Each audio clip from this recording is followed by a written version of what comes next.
चलिए बच्चे, ये नीट 2020 का सवाल है।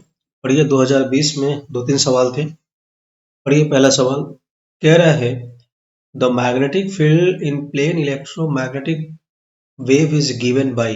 ये पूरा पूरा मैग्नेटिक फील्ड की इक्वेशन दे रखी है। जैसा कि हम सब जानते हैं कि जो EMW होती है उसमें जो दो ई और बी कंपोनेंट्स होते हैं वो दोनों साइनसोइडल वेरिएबल होते हैं। तो साइनसॉइडली वेरिएबल होते हैं, तो उसमें से किसी एक को भी देके हम वेव की इक्वेशन बोल सकते हैं, चाहे ई दो चाहे बी दो। आज बी का दे दिया है, कोई दिक्कत नहीं है। कह रहे कैलकुलेट वेवलेंथ। तो बेटे ध्यान देना है, आपको वेवलेंथ, आपको इक्वेशन दे के वेवलेंथ पूछ रहा है। तो बेटे इक्वेशन में वेव की सारी इंफॉर्मेशन छुपी होती है, हमें पहचानना आना चाहिए। तो चलिए इसी तरह का इक्वेशन लिख लेते हैं।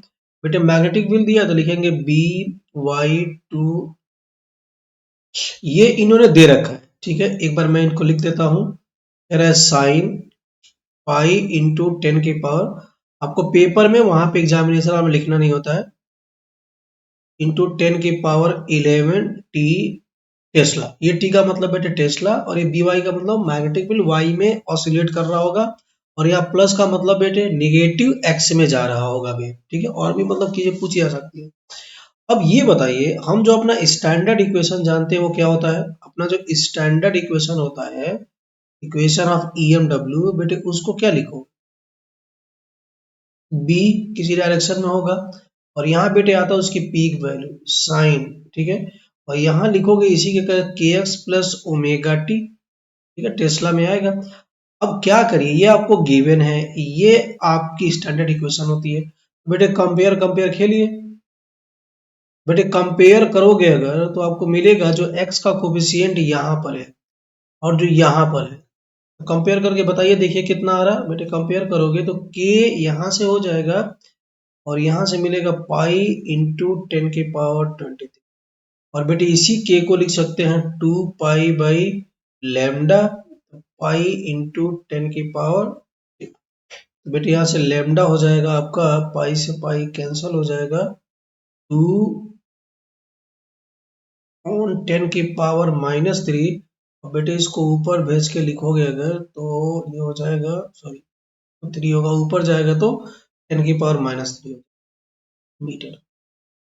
ठीक है, देखिए कौन सा मैच कर रहा है बेटे, 2 × 10 की पावर, बी ऑप्शन मैच कर जाएगा। तो बेहद आसान सवाल बोलेंगे, फॉर्मूला बेस है, बस कंपेयर करना था इसमें। चलिए अगले सवाल की तरफ बढ़ते हैं।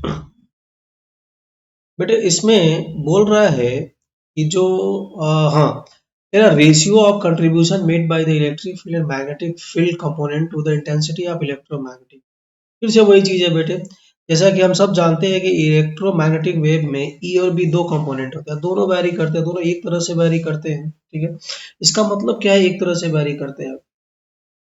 बेटे जो EMW होती है ना, वो एनर्जी कैरी करती है, और जो एनर्जी होती है, एनर्जी ऑफ EMW बेटे इक्वली डिवाइड होता है। इलेक्ट्रिक फील्ड E इज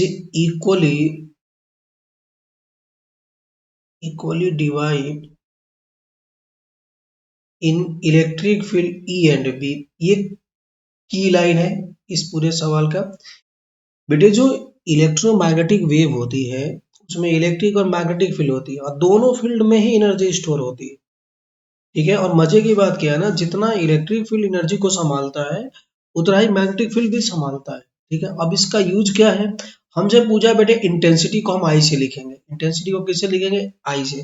बेटे इंटेंसिटी बराबर होता है एनर्जी बाई एरिया टाइम, और यूनिट टाइम। तो बेटे ये बताइए, आपसे बोल रखा है यहाँ पे कि रेशियो बताना है आई का। तो पहले ये बताओ, इसमें जो ई होता है ये क्या चीज है? ये एनर्जी है, और हम अभी यही तो सीखे यहाँ से कि इक्वली डिवाइड होता है। तो बेटे इलेक्ट्रिक फील्ड और मैग्नेटिक फील्ड दोनों का एनर्जी सेम होगी, और एरिया और टाइम बेटे कहीं पर भी आप इलेक्ट्रोमैग्नेटिक वेव को फॉल कराओगे, इंसिडेंट कराओगे, तो वहां अगर इलेक्ट्रिक फील्ड पहुंचेगा तो मैग्नेटिक फील्ड भी पहुंचेगा।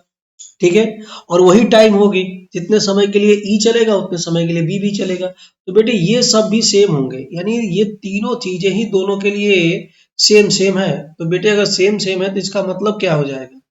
इसका मतलब है कि दोनों की इंटेंसिटी सेम। तो बेटे I intensity of electric field upon intensity of magnetic field. बेटे अगर दो चीजें सेम है तो उनका रेशियो कितना बनेगा, 1 बनेगा या नहीं, 1/1 बनेगा। तो क्या आंसर हो जाएगा, ये ऑप्शन हो जाएगा। तो ये भी आसान है, बट इसमें बेटे ये लाइन आपको याद रखनी पड़ेगी।